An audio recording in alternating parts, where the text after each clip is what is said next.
Good morning 8th standard students. Today in your English class we are going to see vocabulary of your third lesson. Third lesson வந்து சில பேருக்கு வந்து new புக்ல வந்து பாத்தீங்கன்னா Sir Isaac Newton lesson இருக்கும். So அந்த லெசனுக்கு அப்புறமா இருக்கிற vocabulary இப்போ பார்க்க போகிறோம். பழைய புக் வச்சுருக்கவங்க வந்து டேர்ம் 1ல் வந்து தேர்ட் லெசன் இருக்கும், பீயிங் சேஃப்னு ஒரு லெசன் இருக்கும். அந்த லெசனுக்கு அப்புறமா இருக்கிற vocabulary எக்ஸசைசஸ் தான் நம்ம இன்னைக்கு பார்க்க போகிறோம். So let's get in to the lesson. இன்னைக்கு vocabularyல வந்து we are going to see prefix and suffix. First prefixனா என்னன்னு பார்க்கலாம். Prefix அப்படின்னா just break the word and see pre. Pre means before or front. Before na முன்னாடி. So pre means before, fix means place. So சில லெட்டர்ஸை வந்து நீங்க வந்து ஒரு வேர்டோட ஃப்ரண்ட்ல வந்து ஃபிக்ஸ் பண்ணீங்கன்னா that becomes a different word. அதுதான் வந்து prefix. ஸோ ப்ரிஃபிக்ஸ்னா எப்பவுமே என்ன ஞாபகம் வச்சுக்கணும், PRE, ப்ரீ. ப்ரீனா பிஃபோர், பிஃபோர்னா ஃப்ரண்ட்ல முன்னாடின்னு அர்த்தம். ஸோ ப்ரிஃபிக்ஸ் அப்படின்னா ஒரு வேர்டோட முன்னாடி நீங்கள் சில லெட்டர்ஸை வந்து பிளேஸ் பண்ணீங்கன்னா it changes to a different word. So அதுதான் வந்து prefix. See this, a prefix is an affix which is placed before the root word. So ஒரு root word இருக்கும், அந்த வேர்டுக்கு முன்னாடி place பண்ற ஒரு affix, அதுதான் வந்து prefix. Adding it to the beginning of one word changes it to another word. For example, when the prefix un is added to the word happy, it creates the new word unhappy. So happy அப்படிங்கிறது ஒரு word. இந்த வேர்டுக்கு முன்னாடி UN அப்படின்ற 2 letter அந்த வேர்டை வந்து நீங்கள் ஆட் பண்ணீங்கன்னா ஹாப்பின்ற வேர்ட் வந்து அன்ஹாப்பின்ற இன்னொரு வேர்டாக வந்து மாறிடுது. ஸோ ரெண்டுமே கம்ப்ளீட்லி டிஃப்ரெண்ட் வேர்ட்ஸ். ஹாப்பி அப்படிங்கிறது ஒரு வேர்ட், அன்ஹாப்பி அப்படிங்கிறது it's quite opposite to happy. So ப்ரிஃபிக்ஸ்னா என்ன, you have to place a word in front of another word so that the word changes into another word. So this is your prefix. Prefix means pre means front. So front la நீங்க ஒரு word fix பண்றீங்க, அப்போ அந்த root word becomes another word. இதுதான் வந்து prefix. So examples நம்ம பார்க்கலாம். இப்போ நீங்க root word பார்த்தீங்கன்னா இங்க வந்து பார்த்தீங்கன்னா right, cycle, expected, இது எல்லாமே வந்து ரூட் வேர்ட். நீங்க இதுக்கு முன்னாடி பிளேஸ் பண்றீங்க இல்லையா, இந்த RE or BI, UN எது வேணா இருக்கலாம், இதுதான் வந்து ப்ரிஃபிக்ஸ்ன்னு சொல்லி நம்ம சொல்றோம். ஸோ ப்ரிஃபிக்ஸ் வந்து RE, ரூட் வேர்ட் வந்து ரைட். ஸோ ரெண்டையும் சேர்த்து எழுதும் போது ரீரைட். அதே மாதிரி ப்ரிஃபிக்ஸ் வந்து பை, ரூட் வேர்ட் வந்து சைக்கிள், ரெண்டையும் சேர்த்து எழுதும் போது பைசைக்கிள். ப்ரிஃபிக்ஸ் வந்து UN, ரூட் வேர்ட் வந்து எக்ஸ்பெக்டட், ரெண்டையும் சேர்த்து எழுதும் போது அன்எக்ஸ்பெக்டட். ஸோ இப்படி தான் வந்து நம்ம ப்ரிஃபிக்ஸ் யூஸ் பண்ணி நியூ வேர்ட்ஸ் ஃபார்ம் பண்ணணும். இதில் வந்து உங்களுக்கு வந்து சம் மோர் எக்ஸாம்பிள்ஸ் வந்து கொடுத்துருக்காங்க. RE ப்ளஸ் இதில் வந்து இந்த பாக்ஸில் வந்து உங்களுக்கு வந்து மீனிங் ஆஃப் the prefix வந்து உங்களுக்கு கொடுத்துருக்காங்க. இது வந்து உங்களுக்கு it will be really helpful. ஏன்னா இந்த ப்ரிஃபிக்ஸஸோட மீனிங்ஸ் வந்து நீங்கள் தெரிஞ்சுக்கிட்டீங்கன்னா உங்களுக்கு வந்து வேர்ட் ஃபார்ம் பண்ணுறது ரொம்ப ஈஸியாக இருக்கும். சம்டைம்ஸ் வந்து வெறும் ரூட் வேர்ட் மட்டும் கொடுத்துட்டு ப்ராப்பர் ப்ரிஃபிக்ஸை வந்து நீங்களே சூஸ் பண்ணி எழுத சொல்லுவாங்க. ஸோ அந்த மாதிரி டைமில் வந்து உங்களுக்கு வந்து இந்த ப்ரிஃபிக்ஸோட மீனிங் நீங்கள் தெரிஞ்சுக்கிட்டீங்கன்னா ரொம்ப உங்களுக்கு ஈஸியாக இருக்கும். So just see this. RE அப்படின்னா அகெயின் அப்படின்னு அர்த்தம். ஸோ இப்போ நம்ம இங்கே ரீரைட் அப்படின்னா ரைட் அகெயின் அப்படின்னு சொல்லி அர்த்தம். ஸோ ரீ அப்படிங்கிறதோட மீனிங் என்னன்னா அகெயின், மறுபடியும் திருப்பி எழுதணும், திருப்பி பண்ணணும் அப்படிங்கிறதோட மீனிங் தான் RE. நெக்ஸ்ட் வந்து UN. UNோட மீனிங் வந்து நாட். நாட் அப்படின்றத மீன் பண்ணுறது தான் UN. For example unhappy, unkind, அதாவது வந்து you're not happy, you're not kind அப்படின்றத மீன் பண்ணுறது தான் UN. நெக்ஸ்ட் வந்து PRE. PREனா நான் சொன்னாலே முன்னாடி ப்ரிஃபிக்ஸில் வர PRE, அதுக்கு என்ன மீனிங், பிஃபோர். பிஃபோர்னா முன்னாடி. So pre reading. So reading பண்ணுறதுக்கு முன்னாடி நம்ம ப்ரிப்பேர் பண்ணுவோம் இல்லையா, அதான் ப்ரீ ரீடிங். Next வந்து dis, dis, dis, அதுவும் வந்து not, disrespect. Disrespect means you're not respecting someone. So அதுதான் வந்து dis, disம் வந்து not. Next வந்து im, im வந்து not தான் mean பண்ணுது. For example, impossible, it is not possible. Next வந்து non, non, non வந்து not தான் not அதான் mean பண்ணுது. For example, nonsense, nonsense na you're not sensible. So not அதுதான் வந்து mean பண்ணுது, opposite meanings mean பண்ணுது. Next வந்து mis, miss அப்படின்னா wrong doing, சில தப்பான விஷயங்கள் அதுதான் வந்து யூஸ் பண்ணி represent பண்ணுவோம். For example, misbehave. Misbehave means somebody is misbehaving with someone, அதாவது நல்லா சரியா பிஹேவ் பண்ணல அப்படின்றதோட அர்த்தம். ஸோ அது வந்து ஒரு தவறு. ஸோ அதுதான் வந்து மிஸ். ஸோ இதுதான் வந்து உங்களுக்கு வந்து சர்டைன் ப்ரிஃபிக்ஸோட மீனிங்ஸ் கொடுத்துருக்காங்க. இந்த ப்ரிஃபிக்ஸோட மீனிங்ஸ்லாம் வந்து நீங்கள் கண்டிப்பாக படிக்கணும். கண்டிப்பாக படித்து ஞாபகம் வச்சுக்கிட்டிங்கன்னா தென் நீங்கள் ப்ரிஃபிக்ஸோட எக்ஸசைசஸ் சால்வ் பண்ணுறது வந்து உங்களுக்கு ரொம்ப ரொம்ப ஈஸியாக இருக்கும். So let's just repeat again. Re means again, un means not, pre means before, dis, im, non, non. இது எல்லாமே வந்து not and mis is wrong. So இது எல்லாத்தையும் நீங்க யூஸ் பண்ணி இப்போ நெக்ஸ்ட் வர prefix exercise வந்து நம்ம பண்ணலாம். Underline the prefix in each word in the boxes. So இந்த பாக்ஸ்ல வந்து நிறைய வேர்ட்ஸ் கொடுத்துருக்காங்க இல்லையா, இந்த வேர்ட்ஸில் எது வந்து ப்ரிஃபிக்ஸ் அப்படின்னு சொல்லி நீங்கள் அண்டர்லைன் பண்ணணும். ஃபார் எக்ஸாம்பிள் அன்லாக், அன்லாக்ல வந்து ப்ரிஃபிக்ஸ் எது? ஸோ ப்ரிஃபிக்ஸ்னாலே பிஃபோர், அதாவது முன்னாடி வர வேர்ட்ஸ் தான் வந்து ப்ரிஃபிக்ஸ். ஸோ யூஎன் அப்படிங்கிறது ப்ரிஃபிக்ஸ். ஸோ அதை மட்டும் அண்டர்லைன் பண்ணணும். நெக்ஸ்ட் ரீரைட், ரீரைட்ல எது ப்ரிஃபிக்ஸ்? ஆர்இ. ஸோ அதை மட்டும் அண்டர்லைன் பண்ணணும். Next, dislike. Dislikeல எது prefix? dis. dis அப்படிங்கிறது prefix. So அதை வந்து you have to underline. Next, unsafe. Unsafeல எது prefix? un. So un underline பண்ணணும். So safe அப்படிங்கிறது root word. இங்க likeன்றது root word. right அப்படிங்கிறது root word. lock அப்படிங்கிறது root word.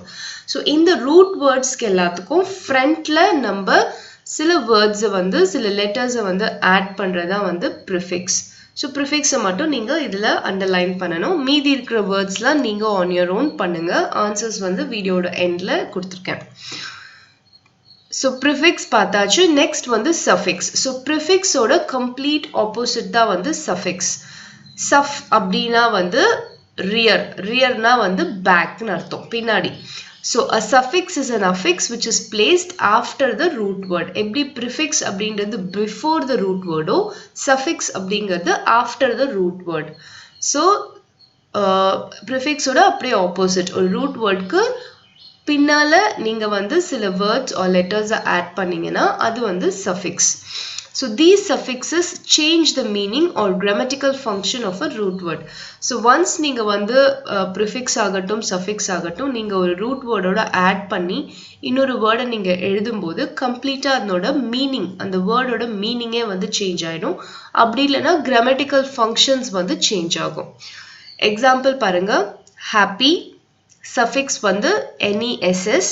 ஸோ ரெண்டையும் சேர்த்து எழுதும் போது happiness. இங்க வந்து ப்ரிஃபிக்ஸ் மாதிரி எந்த சேஞ்சும் இல்லாம எழுத முடியாது. பிகாஸ் ஹாப்பினஸ் வரும்போது y வந்து ஐயா மாறிடும். So note down the spelling happiness. So we are changing this y in happy into I and then adding the suffix. So the word becomes happiness. Next, color. Color ஓட add பண்ற suffix பாத்தீங்கன்னா full, full, full. So color plus full becomes colorful. Next, friend. Friend ஓட ship, ship அப்படின்ற word add பண்றோம். So friend plus ship becomes friendship. Some more examples பார்க்கலாம். Fat plus er becomes fatter. இந்த இடத்துல வந்து பாத்தீங்கன்னா one more t add பண்ணி தான் நம்ம வந்து fatter அப்படிங்கிற வேர்டை எழுதணும். So fat என்ற root word ஓட you have to add another t and then add er suffix and write the new word fatter. Next, drive plus ing becomes driving. D-R-I-V-I-N-G. இங்க வந்து E வந்து complete you have to avoid. So E வந்து eliminate பண்ணிட்டு D-R-I-V-I-N-G சேர்த்து எழுதிங்கன்னா driving. So spellings வந்து ரொம்ப கீனா வந்து நீங்க நோட் பண்ணணும். Prefix பொறுத்த வரைக்கும் உங்களுக்கு வந்து ஸ்பெல்லிங்ஸ்ல வந்து எந்த சேஞ்சும் இல்லை. Prefix and root word சேர்த்து எழுதுறீங்க அவ்வளவுதான். பட் suffix பொறுத்த வரைக்கும் நீங்க வந்து certain spelling changes பண்ண வேண்டியது இருக்கும். ஆட் பண்ணி எழுதும்போது அந்த நியூ வேர்ட் ஃபார்ம் பண்ணும்போது certain spelling changes பண்ண வேண்டியிருக்கும். அது வந்து இந்த எக்ஸாம்பிள்ஸ்ல வந்து நீங்க கீனா you have to note. Next, change plus able becomes changeable. So இங்க எந்த spelling change கிடையாது. Next, use plus less gives you useless. Beauty plus full becomes beautiful. Already நான் சொல்லியிருந்தேன் y வந்துச்சுன்னா அதை ஐயா சேஞ்ச் பண்ணணும்னு. Like happy plus ness becomes happiness. அதே மாதிரி தான் beauty plus full becomes beautiful. Next, lie plus ing becomes lying. இங்க இருக்கிற ie கம்ப்ளீட்டா எடுத்துட்டு அதை y-ஆ ரீப்ளேஸ் பண்ணணும். ஸோ ie ஃபுல்லா எடுத்துட்டு y-ஆ ரீப்ளேஸ் பண்ணி lying சொல்லிட்டு நீங்க எழுதணும். So this is your suffix. So நம்ம என்ன பார்த்தோம் இன்னைக்கு? Prefix பார்த்தோம், suffix பார்த்தோம். Prefixனா ஒரு word root wordோட frontல before முன்னாடி வந்து சில வேர்டை சேர்த்து எழுதி புது word form பண்றது prefix. Suffixங்கிறது root wordோட பின்னால rear side, அதாவது after the word you have to add certain words or letters to form a new word. So இதுதான் வந்து prefix and suffix. So இதை வச்சுட்டு நம்ம வந்து exercises இப்போ solve பண்ணலாம். Now see this exercise. B exercise. Pick a suitable prefix and suffix from the given box and complete the following words. You've been given certain prefix and suffix words and there is a table of words. So இதுல வந்து prefix நீங்க வந்து suitable prefix இங்க இருக்கிற words எடுத்து எழுதணும். அதே மாதிரி சஃபிக்ஸும் நீங்க வந்து fill up பண்ணணும். So first one பாருங்க, dash call. So call வந்து நீங்க என்ன ஆட் பண்ணலாம் prefixல? இங்க இருக்கிறதுல பாருங்க எது சூட்டபிளா இருக்கும்னு recall. So recall அப்படின்னா ரீனா என்னது? அகெயின் திருப்பி ரீகால் பண்ணி பாரு, நீ என்ன படிச்சியோ அதை ரீகால் பண்ணி பாரு, நீ என்ன பேசினியோ அதை ரீகால் பண்ணி பாரு அப்படின்னு சொல்றோம். அதுதான் வந்து recall. So recall is the suitable prefix here. Next, dash category. Categoryக்கு frontல என்ன suitable ஆட் பண்ணலாம்னு பார்த்தீங்கன்னா sub category. So sub categoryனா ஒரு category, அதுக்கப்புறமா திருப்பி அதை வந்து categoryனா grouping. So subனா underன்னு அர்த்தம். So திருப்பியும் அதை வந்து category பண்றது வந்து sub category. Next வந்து dash proper. So we all know improper. Im means not. So you're not proper அப்படின்றது meaning தான் improper. Next வந்து equal. So நம்ம எல்லாருக்குமே தெரியும் equal ஓட suffix வந்து ly add பண்ணோம், equally. Next வந்து construct. Constructக்கு என்ன suitable நம்ம suffix use பண்ணலாம்? ion. So it becomes construction. So in the next 5 words வந்து நீங்க try பண்ணுங்க. On your own நீங்க try பண்ணிட்டு அதுக்கப்புறமா answers வந்து வீடியோட endல கொடுத்திருக்கேன், அதை நீங்க cross check பண்ணிக்கலாம். So next we are going to see syllabification. Syllabification அப்படிங்கிறது என்னன்னா, just see this. Syllabification is the act, process or method of forming or dividing words into syllables. It is splitting of words according to the syllables or unit of sounds or vowel sounds. இப்போ வந்து ஒரு word நீங்க எடுத்துக்கிட்டீங்கன்னா அந்த word வந்து syllable, இது வந்து monosyllable word-ஆ, bisyllable word-ஆ, trisyllable word-ஆ அப்படின்னு சொல்லி பிரிக்கிறது தான் வந்து syllabification. Syllable அப்படின்னா என்ன அப்படின்னு பார்த்தீங்கன்னா, ஒரு வேர்டை வந்து நீங்க pronounce பண்ணும்போது அந்த வேர்டை வந்து break பண்ணி pronounce பண்றீங்களா, இல்லைனா வந்து at a stretch ஒரே இதுவா ஒரே வேர்டா pronounce பண்றீங்களா அப்படின்றது தான் வந்து syllable. So syllabification அப்படின்றது என்னன்னா, it is a method of dividing words into syllables. அதாவது ஒரே வேர்டை நம்ம வந்து pronounce பண்ணும்போது ஒரே முறை நம்ம வந்து அந்த வேர்டை வந்து கம்ப்ளீட்டாக வந்து one time நம்ம pronounce பண்றோமா இல்லனா அந்த வேர்டை pronounce பண்ணும்போது we are breaking it into syllables and pronouncing அப்படிங்கிறது தான் வந்து syllabification. So அது எப்படி நம்ம பண்ணுவோம் அப்படின்னு பார்த்தீங்கன்னா syllables-ஐ பேஸ் பண்ணி தான் வந்து அந்த வேர்டை வந்து நம்ம வந்து பிரிச்சு pronounce பண்ணுவோம்.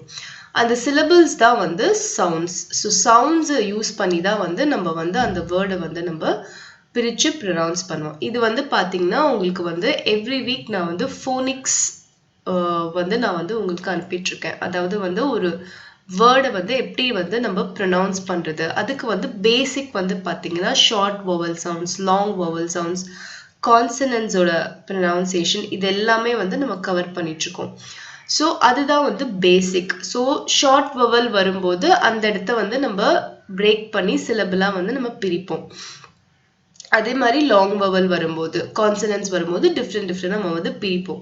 ஸோ அதுதான் வந்து சிலபிஃபிகேஷன். ஸோ ஒரு வேர்டை சிலபிள்ஸா பிரிக்கிறது தான் வந்து சிலபிஃபிகேஷன். சிலபிள் அப்படிங்கிறது வந்து சவுண்ட்ஸ், அதாவது அந்த வேர்டை நம்ம ப்ரொனவுன்ஸ் பண்ணும்போது வரக்கூடிய சவுண்ட்ஸை வச்சு நம்ம பிரிக்கிறது தான் வந்து சிலபிஃபிகேஷன். ஸோ இப்போ வந்து நம்ம வந்து டைப்ஸ் பார்க்கலாம். டோட்டலாக சிலபிஃபிகேஷனில் வந்து 6 டைப்ஸ் இருக்கு. monosyllabic, mono means single, so monosyllabic na ஒரே syllable வர words. Disyllabic or bisyllabic, di or bi ரெண்டுமே ஓட meaning வந்து 2, so ரெண்டு syllable வந்தா அது disyllabic or bisyllabic. Next trisyllabic, tri na 3, so 3 syllable வந்தா trisyllabic. Next tetrasyllabic, tetrasyllabic, tetra means 4, so tetrasyllabic means 4 syllables வருது. Pentasyllabic, penta means 5, so 5 syllables ஒரு wordல 5 syllables வந்துச்சுன்னா அது pentasyllabic. Last one is polysyllabic or multisyllabic. Poly means many, multi நாலும் many தான். So 6க்கு மேல 6 or more syllables வந்துச்சுன்னா அது வந்து polysyllabic or multisyllabic. The process of dividing words into smaller parts or syllables is called syllabification. So முன்னாடி படிச்ச மாதிரி ஒரு வேர்டை வந்து நம்ம வந்து syllables-ஆ பிரிக்கிறது, divide பண்றது தான் வந்து syllabification. Now let's see the types. So monosyllabic words is the first type. Monosyllabic words na mono na single சொல்லிருந்தேன். So monosyllabic words அப்படிங்கிறது வந்து words which are having only one syllable. ஒரே syllable-ல நம்ம pronounce பண்ணக்கூடிய words எல்லாமே வந்து monosyllabic words. Examples பாருங்க. Act, head, tongue, wish, break, life, cat, see, plot, one, rhythm, ball, book, all, steal, school, make, bat. இந்த எல்லா வேர்ட்ஸ்மே பார்த்தீங்கன்னா ஒரே சிலபிளே வந்து நம்ம ப்ரொனவுன்ஸ் பண்ணி முடிச்சணும். there is no break in between the words. So அதனால these words are called monosyllabic words. next வந்து பார்த்தீங்கன்னா disyllabic or bisyllabic words. Disyllabic or bi, di or bi meaning 2. அதாவது words that are having 2 syllables are called bisyllabic words or disyllabic words அப்படின்னு சொல்லி சொல்றோம். example பாருங்க.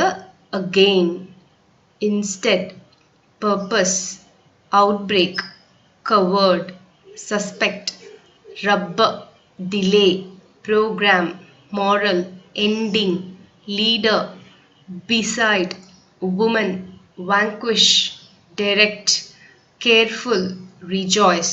So இந்த எல்லா வேர்ட்ஸும் பார்த்தீங்கன்னா வந்து 2 syllable-ஆ நம்ம ப்ரொனவுன்ஸ் பண்ணுறோம். அதாவது பார்த்தீங்கன்னா அந்த syllable வர இடத்துல வந்து there will be a small break. ரொம்ப பெரிய break விடக்கூடாது, ரொம்ப மைனர் break விட்டு தான் நம்ம வந்து ப்ரொனவுன்ஸ் பண்ணுறோம். ஸோ அதனால these words are called disyllabic or bisyllabic words. next வந்து பார்த்தீங்கன்னா trisyllabic words. try-னா 3ன்னு சொல்லியிருந்தேன். So words that are having 3 syllables are called trisyllabic words. examples பார்க்கலாம். beautiful, intention, lupercal, beloved, benefit, element, tomorrow, permission, mutiny, department, assembly, tradition, popular, effective, legacy, fortunate, consider, implicit. So இந்த words எல்லாமே பார்த்தீங்கன்னா வந்து உங்களுக்கு வந்து 3 syllablesல வந்து நம்ம pronounce பண்ணுறோம். ஸோ அதனால these words are called trisyllabic words. Next, tetrasyllabic words.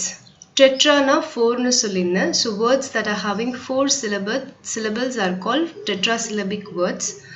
Examples: usually, economy, locality, morality, occupation, multimedia, military, inherited, equality, immediate, generation, university, intelligent, security, publicity, kilometer, technology, particular.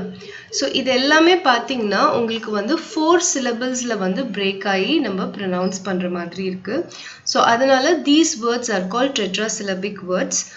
So இது எல்லாமே வந்து பார்த்தீங்கன்னா வந்து உங்களுக்கு எந்த ஒரு வேர்டு வந்து எத்தனை சிலபல்ஸாக நம்ம பிரேக் பண்ணலாமோ அதை வச்சு தான் வந்து இந்த டைப்ஸ் வந்து நம்ம கிளாஸிஃபை பண்ணிட்டுருக்கோம்.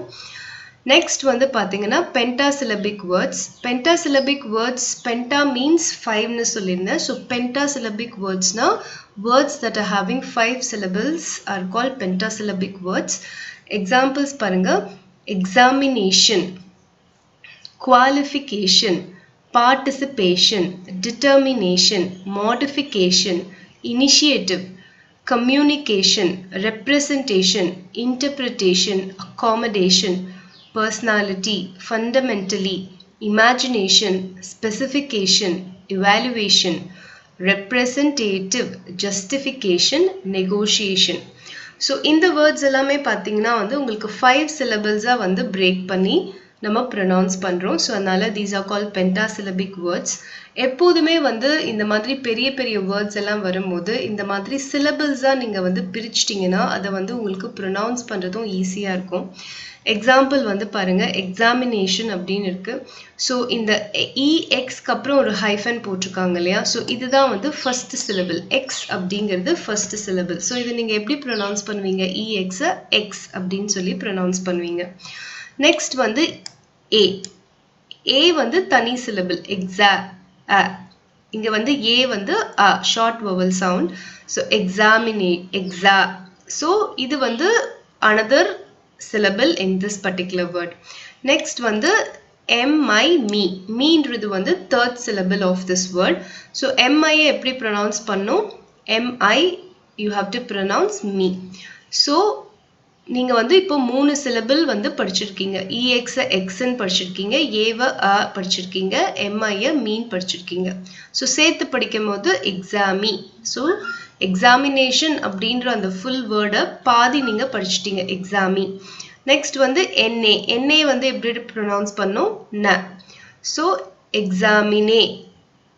டிஐஓஎன்க்கு வந்து ஷன். So examination. ஸோ இந்த வேர்ட்ஸ் எல்லாம் எதனால நம்ம சிலபிள்ஸாக பிரிக்கிறோம்னா, it will be easy for us to pronounce if you break these words into syllables. So சிலபிள்ஸாக நம்ம பிரித்து ப்ரொனவுன்ஸ் பண்ணும்போது அந்த வேர்டை வந்து நம்ம ப்ராப்பராகவும் ப்ரொனவுன்ஸ் பண்ணுவோம், ஈஸியாகவும் ப்ரொனவுன்ஸ் பண்ணுவோம். அதனால தான் நம்ம சிலபிள்ஸாக பிரிக்கிறோம். நெக்ஸ்ட் வந்து பாலிசிலபிக் வேர்ட்ஸ் பார்க்கலாம். பாலி மீன்ஸ் மெனின்னு சொல்லியிருந்தேன். So polysyllabic words means 6 or more syllables வர வேர்ட்ஸ் வந்து பாலிசிலபிக் வேர்ட்ஸ். எக்ஸாம்பிள்ஸ் பார்க்கலாம். Authoritarian, constitutionally, encyclopedia, audio visual, identification, interrogatory, inferiority, disqualification, autobiography, incomprehensible, physiotherapist, substitutionary, personification, syllabification, humanitarian, heterogeneous, undeliverable, mispronunciation. So இது எல்லாமே வந்து பார்த்தீங்கன்னா உங்களுக்கு வந்து polysyllabic words. So நம்ம என்ன பார்த்தோம்? ஆக்சுவலி சிலபிஃபிகேஷன் என்னன்னு பார்த்தோம். சிலபிஃபிகேஷன்னா dividing a word into many syllables. அதுதான் வந்து syllabification. Syllables அப்படிங்கிறது வந்து என்னன்னா, how do you pronounce a word using phonics or sounds? அதுதான் வந்து syllables. So இப்போ அதில் வந்து நம்ம 6 types பார்த்தோம். Next வந்து exercise பார்க்கலாம். Syllabify the following words. இங்க வந்து 10 வேர்ட்ஸ் கொடுத்திருக்காங்க. இத வந்து நீங்க சிலபிள்ஸா வந்து பிரேக் பண்ணி எழுதணும். இந்த மாதிரி ஹைஃபன் போட்டு நீங்க சிலபிள்ஸா பிரேக் பண்ணி எழுதணும். எக்ஸாம்பிள் பாருங்க. ஃபர்ஸ்ட் ஒன் வந்து எஜுகேஷன். எஜுகேஷன் அப்படிங்கிறது வந்து நம்ம எப்படி ப்ரொனவுன்ஸ் பண்ணி சிலபிள்ஸா டிவைட் பண்ணுவோம்னு பார்த்தீங்கன்னா எஜுகேஷன். எட் அப்படிங்கிறது ஃபர்ஸ்ட் சிலபிள். எஜு யூக்கு வந்து ஊ சவுண்ட் கொடுக்குறோம். அது வந்து ஷார்ட் வவல் சவுண்ட். ஸோ அது வந்து செகண்ட் சிலபிள். கே சிஏகே அது வந்து தேர்ட் சிலபிள். டிஐஓஎன் ஷன் அப்படிங்கிறது ஃபோர்த் சிலபிள். ஸோ எஜுகேஷன் அப்படிங்கிறது வந்து டெட்ராசிலபிக் வேர்ட். செகண்ட் ஒன் வந்து ஸ்கூல். ஸ்கூல் அப்படிங்கிறது வந்து நம்ம அப்படியே தான் ப்ரொனவுன்ஸ் பண்ணுறோம். ஸ்கூல் அப்படின்னு ப்ரொனவுன்ஸ் பண்ணுறோம். ஸோ அது வந்து monosyllabic word. Next college. College அப்படின்ற இடத்துல வந்து நான் எல் அப்படின்ற ஒரு இடத்துல ஒரு லைட் பிரேக் இருக்கு. ஸோ கால் சிஓஎல் கால் அப்படின்றது ஒரு சிலபிள். எல்இஜின்றது second syllable. So it's a bisyllabic word. So இந்த மாதிரி மீதி இருக்கிற வேர்ட்ஸ் எல்லாமே வந்து நீங்க வந்து ட்ரை பண்ணுங்க ஆன் யோர் ஓன். ஆன்சர்ஸ் வந்து வீடியோட எண்ட்ல கொடுத்துருக்கேன். So you can cross check your answers after doing it on your own. நீங்க ஓனா பண்ணிட்டு அதுக்கப்புறமா ஆன்சர்ஸ் வந்து கிராஸ் செக் பண்ணிக்கலாம். Students, next is your listening task. Listening task la வந்து I'm going to read a paragraph to you. So listen to this paragraph carefully and then you have to answer the questions that has been asked from this paragraph. So நான் ஒரு paragraph படிச்சு காமிக்க போறேன். இந்த paragraph வந்து நீங்க நல்லா listen பண்ணிட்டு next வந்து இந்த paragraphல இருந்து few questions கேட்டிருக்காங்க. அதை வந்து நீங்க ஆன்சர் பண்ணணும். ஸோ நல்லா கவனமா கேளுங்க. எப்பவுமே listening exercise பண்ணும்போது நீங்க ஒரு நோட்டும் ஒரு பென்னும் எடுத்துக்கணும். நான் என்னென்ன when I'm reading this paragraph, எது important points அந்த points வந்து நீங்க சின்ன சின்ன hint மாதிரி நோட் பண்ணி வச்சுக்கிட்டீங்கன்னா next வந்து நீங்க questions வந்து ஆன்சர் பண்றதுக்கு உங்களுக்கு ஈஸியா இருக்கும். So let's get into the listening passage. Fleming's thought at breakfast. Sir Alexander Fleming, who discovered penicillin, was once forced into an interview in New York by two journalists just as he was about to have breakfast. One of them asked him, "Sir, what are you thinking about right now? We wish to know what a great scientist thinks while getting ready for breakfast." Fleming mused a while on the question and he replied, "I am thinking of something very special." The journalists, who were all ears, drew themselves forward. "I am thinking whether to have one egg or two." So this is the passage. So in the passage base பண்ணி you've been asked few questions. அந்த questions-க்கு வந்து நீங்க answers வந்து எழுதணும். So உங்களோட ஓனா வந்து நீங்க ட்ரை பண்ணுங்க. ட்ரை பண்ணிட்டு ஆன்சர்ஸ் வந்து வீடியோவோட எண்ட்ல வந்து கொடுத்துருக்கேன். அதை வந்து நீங்க கிராஸ் செக் பண்ணிக்கோங்க.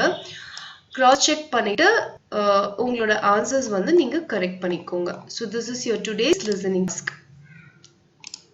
Next is your speaking task. இன்னைக்கு வந்து ஸ்பீக்கிங்ல வந்து நம்ம ஒரு பிக்சரை பார்த்து எப்படி வந்து அதை பத்தி நம்ம வந்து நரேட் பண்றது அப்படிங்கிறது தான். நரேஷன்னா ஸ்பீக்கிங். எப்படி நம்ம வந்து நரேட் பண்றது அப்படிங்கிறதா நம்ம வந்து இன்னைக்கு பார்க்க போறோம்.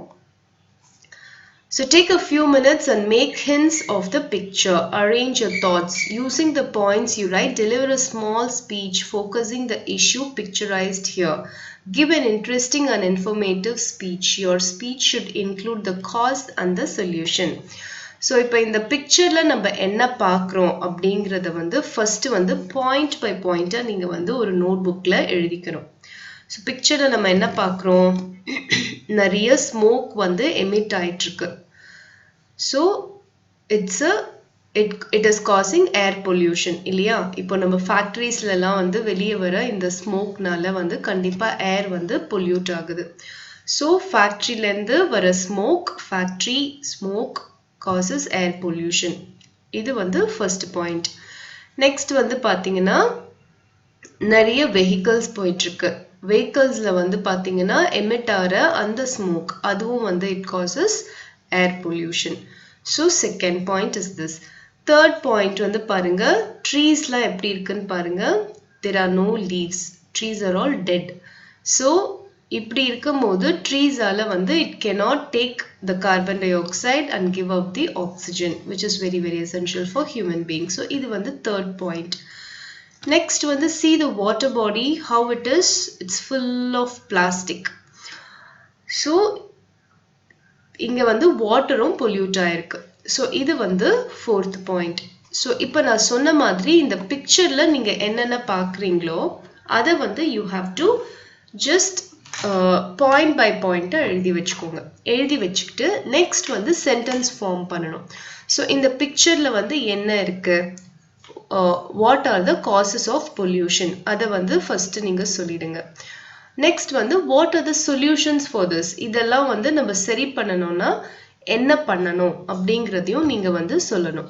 ஸோ இது வந்து உங்களோட ஸ்பீக்கிங் டாஸ்க். ஸ்பீக்கிங் டாஸ்க்ல வந்து முக்கியமா நீங்க நோட் பண்ண வேண்டியது பார்த்தீங்கன்னா organise your points and ideas well. அதாவது வந்து நான் வந்து என்ன பேச போறேன் அப்படின்ற வந்து நீங்க பாயிண்ட் பை பாயிண்ட் நீங்க வந்து எழுதி வச்சுக்கணும். நெக்ஸ்ட் வந்து பாத்தீங்கன்னா don't memorize the speech. If you forget a point it will make you nervous. அதாவது நீங்க வந்து ஒரு ஸ்பீச், ஒரு விஷயத்தை பத்தி நீங்க வந்து பேச போறீங்க அப்படின்னா அதை பத்தி நீங்க மனப்பாடம் செஞ்சீங்கன்னா நடுவுல வந்து ஒரு சென்டென்ஸை மறந்துட்டீங்கன்னா உங்களுக்கு வந்து நர்வஸா நீங்க ஃபீல் பண்ணுவீங்க. ஸோ அப்படி மனப்பாடம் பண்ணாம நீங்க என்ன பண்ணணும்னா பாயிண்ட்ஸை வந்து கரெக்டா ஞாபகம் வச்சணும். ஓகே, ஃபர்ஸ்ட் வந்து நம்ம என்ன பாயிண்ட், ஃபேக்டரிஸ்னால வர ஸ்மோக்ல ஏர் பொல்யூஷன் காஸ் ஆகுது, இது ஃபர்ஸ்ட் பாயிண்ட். செகண்ட் பாயிண்ட் வந்து என்னது, vehicles emit பண்ற ஸ்மோக்னால உங்களுக்கு ஏர் பொல்யூஷன் வருது.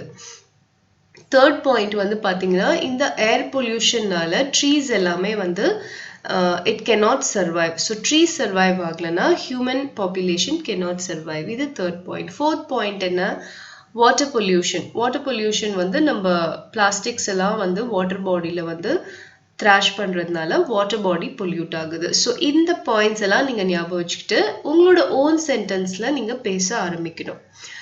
Next, avoid the things that are of no value or interest to the audience. தேவையில்லாத விஷயங்களை பத்தி பேசக்கூடாது. Before you speak take a deep breath, smile and greet the audience. So எப்போதுமே வந்து பேச ஆரம்பிக்கிறதுக்கு முன்னாடி உங்களோட மைண்டை வந்து காமா வச்சுக்கணும், ஸ்மைல் பண்ணணும், கிரீட் பண்ணணும். கிரீட் பண்றது எப்படி நான் சொல்லியிருக்கேன். இப்போ நான் என்னோட செஷன் ஆரம்பிக்கும் போது எப்படி கிரீட் பண்றேன், குட் மார்னிங் ஸ்டூடெண்ட்ஸ் அப்படின்னு தான் நான் உங்களை கிரீட் பண்றேன். ஸோ அதே மாதிரி நீங்களும் வந்து பேச ஆரம்பிக்கிறதுக்கு முன்னாடி யார்கிட்ட நீங்க பேசுறீங்களோ ஆடியன்ஸை வந்து நீங்க கிரீட் பண்ணிட்டு தான் பேச ஆரம்பிக்கணும். Don't be nervous about making a mistake. நீங்க பேசும்போது நடுவில் ஏதாவது தப்பு பண்ணிட்டீங்கன்னா அதை பத்தி நீங்க வந்து நர்வஸ் ஆக கூடாது. Interesting speech makes your mistakes nothing. So நீங்க வந்து உங்களோட ஸ்பீச் கண்டென்ட் வந்து இன்ட்ரெஸ்டிங்கா இருந்ததுன்னா நடுவில் சின்ன சின்ன தப்பு பண்ணாலும் அது வந்து ஒன்றும் பெருசு கிடையாது. ஸோ ஸ்பீக்கிங் அப்படின்றது வந்து ஒரே நாள்ல வராது. Because we are not native English speakers. நம்மளோட லாங்குவேஜ், அதாவது நம்மளோட நேட்டிவ் லாங்குவேஜ் வந்து இங்கிலீஷ் கிடையாது. ஒவ்வொருத்தருக்கும் ஒவ்வொரு லாங்குவேஜ் இருக்கு. தமிழ், மலையாளம், தெலுங்கு, அந்த மாதிரி நிறைய டிஃப்ரெண்ட் லாங்குவேஜஸ் இருக்கு. ஸோ நம்ம வந்து இங்கிலீஷை வந்து நம்மளோட ஸ்டடீஸ்க்கு வந்து மேஜராக வந்து யூஸ் பண்ணிட்டு இருக்கோம். Because we are studying all subjects in English. So அதுக்காக நம்மளுக்கு இங்கிலீஷ் தேவை இருக்கு. ஸோ அப்போ இங்கிலீஷ்ல வந்து நம்ம பேசணும்னா கண்டிப்பாக தப்பு இல்லாமல் ஆரம்பத்திலே பேச முடியாது. By practice and practice and practice, by making mistakes, and then one fine day you will be able to speak in English without any mistakes. So practice speaking. நம்ம வந்து எப்போதுமே வந்து you have to practice. Practice makes a man perfect ன்னு சொல்வாங்க. So நீங்க வந்து இப்போலேருந்தே இங்கிலீஷ்ல வந்து few sentences பேச ஆரம்பிச்சிங்கன்னா கண்டிப்பா வந்து உங்களால தப்பு இல்லாம ஒரு நாள் இங்கிலீஷ் பேச முடியும். ஸோ இன்னைக்கு டாஸ்க், ஸ்பீக்கிங் டாஸ்க் என்னன்னு பார்த்தீங்கன்னா, இந்த பிக்சர் இருக்கு இல்லையா, இந்த பிக்சரை நானே உங்களுக்கு சொன்னேன் என்னென்ன பாயிண்ட்ஸ் வந்து நீங்க நோட் பண்ணி வச்சுக்கணும். அதை அழகா சென்டென்ஸா ஃப்ரேம் பண்ணிட்டு ஒரு 4 to 5 சென்டென்சஸா நீங்க வந்து எனக்கு வாய்ஸ் ரெக்கார்ட் பண்ணி உங்களோட ஸ்பீக்கிங் எக்ஸசைஸை எனக்கு கம்ப்ளீட் பண்ணி அனுப்பணும். இதுதான் வந்து உங்களோட இன்னைக்கு ஸ்பீக்கிங் எக்ஸசைஸ். அதாவது உங்களோட ஃபோன்ல வந்து வாய்ஸ் ரெக்கார்டர் இருக்கு இல்லையோ, அந்த வாய்ஸ் ரெக்கார்டர்ல நீங்க வந்து இந்த பிக்சர் என்ன இருக்கு மேஜரா பொல்யூஷன் பத்தி தான் பேசுறோம். ஸோ இதுக்கான சொல்யூஷன்ஸும் நீங்க ஆட் பண்ணிக்கோங்க. உங்களோட ஓன் ஐடியால சொல்யூஷன்ஸ் ஆட் பண்ணிக்கிட்டு நீங்க வந்து வாய்ஸ் ரெக்கார்ட் பண்ணி ஒரு 4 or 5 சென்டென்சஸ்ல வாய்ஸ் ரெக்கார்ட் பண்ணி எனக்கு அனுப்பி வைக்கிறோம். This is your today's speaking task. Next is your writing task. இன்னைக்கு வந்து ரைட்டிங் டாஸ்க்ல வந்து நம்ம வந்து கேரக்டர் ஸ்கெட்ச் எப்படி பண்றது அப்படின்றது தான் நம்ம பார்க்க போறோம். கேரக்டர் ஸ்கெட்ச் அப்படின்றது என்னன்னா ஒரு பர்டிகுலர் கேரக்டரை பத்தி நம்ம டிஸ்கிரைப் பண்ணி எழுதுறது எப்படி அப்படிங்கறத நம்ம பார்க்க போறோம். A character sketch is defined as a brief written description of a character. So ஒரு character அப்படின்றது யாரு?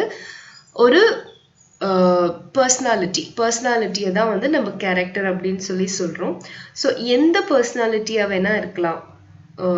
கிரேட் லீடர்ஸ் ஆஃப் த நேஷனா இருக்கலாம், இல்லைன்னா வந்து உங்களுக்கு ஃபேவரட்டான யாராவது ஒரு பர்சனா இருக்கலாம், இல்லை உங்களோட ரோல் மாடலா இருக்கலாம், இல்லை உங்களோட டீச்சர்ஸா இருக்கலாம், பிரின்சிபலா இருக்கலாம். ஸோ யாரா வேணா இருக்கலாம். உங்களோட மென்டார்னா உங்களை யாரு வந்து ஊக்கப்படுத்துறாங்க, உங்களை வந்து யாரு வந்து எப்போதுமே வந்து ரொம்ப வந்து பாசிட்டிவா பேசி உங்களை வந்து நீ இது செஞ்சுனா நல்லா வருவ, அது செஞ்சுனா நீ வந்து வாழ்க்கையில பெரியவங்களா வருவ, அந்த மாதிரி உங்களை வந்து கைட் பண்றாங்க இல்லையா, அவங்க தான் வந்து மென்டார்.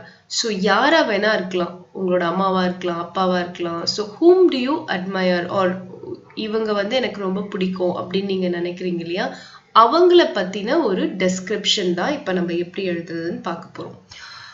இப்போ ஒருத்தரை பத்தி நம்ம வந்து டிஸ்கிரைப் பண்ணி எழுதும் போது சில பாயிண்ட்ஸ் வந்து நம்ம ஞாபகம் வச்சுக்கணும். என்னன்னு பாத்தீங்கன்னா, இன்ட்ரடியூஸ் த பர்சன். ஃபர்ஸ்ட் வந்து நீங்க யாரை பத்தி எழுதுறீங்களோ அவங்கள வந்து இன்ட்ரடியூஸ் பண்ணணும். இவங்க வந்து யாரு? இப்போ ஃபார் எக்ஸாம்பிள் உங்களோட மதரை பத்தி நீங்க எழுதுறீங்கன்னா நீங்க வந்து சொல்லணும், இவங்க வந்து அவங்களோட பேரு இது, இவங்க வந்து என்னோட மதர் அப்படின்னு சொல்லி இன்ட்ரடியூஸ் பண்ணணும். இல்ல உங்களோட ரோல் மாடல் யாராவது இருக்காங்க, say for example sir Abdul Kalam, அவர் வந்து உங்களோட ரோல் மாடல், அவரை பத்தி நீங்க எழுத போறீங்க அப்படின்னு சொன்னா நீங்க வந்து அவரை பத்தி நீங்க எழுதணும். Today I am going to write about my role model sir Abdul Kalam. அவர் வந்து யாரா இருந்திருக்காரு? அவர் வந்து இஸ்ரோவோட பிரசிடென்டா இருந்திருக்காரு, பிளஸ் நம்மளோட கண்ட்ரியோட பிரசிடென்டாவும் அவர் இருந்திருக்காரு. ஸோ அந்த மாதிரி இன்ட்ரடியூஸ் பண்ணி தான் நீங்க ஸ்டார்ட் பண்ணணும். செகண்ட் பாயிண்ட் வந்து highlight his R her character as revealed in the story. So இப்போ நீங்க ஒரு ஸ்டோரியில வர ஒரு கேரக்டர் ஸ்கெட்ச் எழுத போறீங்க அப்படின்னா அந்த ஸ்டோரியில இருக்கிற கேரக்டர் எப்படி இருக்காங்க அப்படின்றத நீங்க வந்து ஹைலைட் பண்ணி எழுதணும். ஃபார் எக்ஸாம்பிள் வந்து பாத்தீங்கன்னா நம்ம ஜிம் கார்பெட் அப்படின்ற ஒரு சப்ளிமெண்ட்ரி படிச்சோம். அந்த ஜிம் கார்பெட் அப்படிங்கிறவர் வந்து எப்படிப்பட்ட கேரக்டர்? அவர் வந்து ஒரு நேச்சுரலிஸ்ட், என்விரான்மெண்டலிஸ்ட். அவர் வந்து ஹண்டரா இருந்தாலும் அவர் வந்து இயற்கையை ரொம்ப நேசிச்சாரு. ஸோ அதனாலதான் வந்து பெரிய நேஷனல் பார்க் எல்லாமே வந்து அவர் வந்து உருவாக்கினாரு. ஸோ அந்த மாதிரி ஒரு ஸ்டோரியில வர ஒரு கேரக்டரை பத்தி நம்ம எழுதுறோம்னா அவங்களோட அந்த ஸ்டோரியில அவங்களோட கேரக்டரை வந்து ஹைலைட் பண்ணியிருப்பாங்க, இதெல்லாம் பாசிட்டிவா சொல்லியிருப்பாங்க, அதை வந்து நம்ம ஹைலைட் பண்ணி எழுதணும். நெக்ஸ்ட் வந்து third point, talk about what others say about the character. So நீங்க எந்த கேரக்டரை பத்தி எழுதுறீங்களோ அவங்கள பத்தி மத்தவங்க என்ன சொல்லியிருக்காங்க அப்படிங்கிறதையும் நீங்க எழுதணும். Next, right if the character appealed to you with reasons. So இந்த கேரக்டர் வந்து உங்களுக்கு ஏன் பிடிக்கும், அதுக்கு என்ன ரீசன்? ஃபார் எக்ஸாம்பிள் உங்களுக்கு வந்து சர் அப்துல் கலாமை பிடிக்கும்னா உங்களுக்கு அவரை ஏன் பிடிக்கும், என்ன ரீசன்னால உங்களுக்கு அவரை பிடிக்கும் அப்படின்றத நீங்க எழுதணும். நெக்ஸ்ட் வந்து support your views with evidence from text. So உங்களோட வியூஸ்லாம் நீங்க எழுதுறீங்க இல்லையா, உங்களோட சே ஃபார் எக்ஸாம்பிள் ஒரு ஸ்டோரியில இருக்கிற கேரக்டர், அந்த கேரக்டரை பத்தி நீங்க எழுதுறீங்க, அதை வந்து நீங்க சப்போர்ட் பண்றதுக்கு அந்த ஸ்டோரியில இருந்து என்னென்ன நீங்க எடுத்துக்கலாமோ அதையும் நீங்க எடுத்து எழுதலாம். ஸோ இதுதான் வந்து கேரக்டர் ஸ்கெட்ச் அப்படின்னு சொல்றோம். ஒரு பர்டிகுலர் கேரக்டரை பத்தி நம்ம டிஸ்கிரைப் பண்ணி எழுதுறது. ஸ்டோரியில வர கேரக்டரை பத்தி தான் நம்ம டிஸ்கிரைப் பண்ணணும்ன்ற அவசியம் இல்லை. நான் சொன்ன மாதிரி உங்களோட ரோல் மாடல், உங்களோட mentor, famous personalities, national leaders, அந்த மாதிரி யாரை பத்தி வேணும்னாலும் உங்களுக்கு பிடிச்ச பர்சனாலிட்டி பத்தி நீங்க கேரக்டர் ஸ்கெட்ச் டிஸ்கிரைப் பண்ணலாம். ஸோ இப்போ நம்மளோட ஆக்டிவிட்டி என்ன பார்த்தீங்கன்னா, write a character sketch of any character from a fiction that has made an impact on you. So உங்களுக்கு ரொம்ப பிடிச்சது தான் கொடுத்துருக்காங்க. அதாவது ஃபிக்ஷன் இருக்கு இல்லையா, நம்மளோட ஃபிக்ஷனல் ஸ்டோரிஸ் நீங்கள் நிறைய படிச்சிருப்பீங்க, பார்த்துருப்பீங்க. Spiderman, Superman, Batman. ஸோ அந்த மாதிரி யாரா வேணா இருக்கலாம். அவங்கள பற்றி ஒரு கேரக்டர் ஸ்கெட்ச் நீங்கள் எழுதணும். ஜஸ்ட் 5 to 6 sentences எழுதினா போதும். நான் சொன்ன பாயிண்ட்ஸ் எல்லாம் ஞாபகம் வச்சுக்கோங்க. ஃபர்ஸ்ட் இன்ட்ரடியூஸ் பண்ணணும் அந்த கேரக்டரை. நெக்ஸ்ட் அந்த கேரக்டரோட அந்த நீங்க படிச்ச அந்த ஃபிக்ஷன்ல அந்த கேரக்டரை எப்படி வந்து சொல்லியிருக்காங்கன்றதை ஹைலைட் பண்ணோம். நெக்ஸ்ட் வந்து மற்றவங்க வந்து அந்த கேரக்டரை பத்தி என்ன சொல்றாங்க அப்படின்றத எழுதணும். நெக்ஸ்ட் எதனால உங்களுக்கு அந்த கேரக்டரை பிடிக்கும், ரீசன்ஸ் எழுதணும்.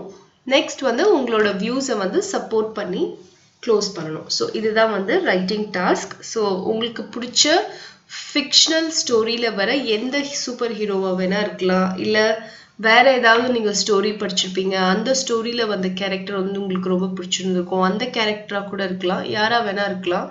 ஸோ அவங்கள பற்றி ஒரு கேரக்டர் ஸ்கெட்ச் நீங்கள் எனக்கு எழுதி அனுப்பணும். This is your today's writing task.